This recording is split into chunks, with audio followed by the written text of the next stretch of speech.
Hello everyone, this is Just a Dad. Today I'm going to do a review on these Terro liquid ant bait stations. So here's what comes in the box. It is a liquid, but we got to tear this top off. So you're going to hold it upright so that all the liquid goes down here and it's not up towards the cap. And you should be able to twist this top off, but I found that cutting it is a little bit easier. Okay, so while holding it upright, you're going to cut right through here. Now, when you set the base station down, it's going to go the label side up and it's not going to dump out, but the ants are going to be able to go in there and eat that. Here's what it looks like when it's sitting flat. And so you're going to find where you see the ants crawling, that's kind of a path for them. You're going to want to put that in the path so that they'll eat that and take it back to their home base.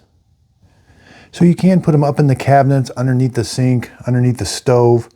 You're supposed to monitor them, and when all the liquid is gone, you'll notice that they eat all the liquid. Then it's time to replace them. Now, once you've got them under control, you're supposed to replace the baits every 3 months. You can even put them on the outside of the house. All right, let's measure them. So with the cap on, they're about 4 1/4. With the cap off, they're about 3 3/4. Left to right, you're looking at about 1 1/4 inches. They're not super thick. Maybe about 3/8 of an inch thick. I hope this video helps. Thanks everybody for watching.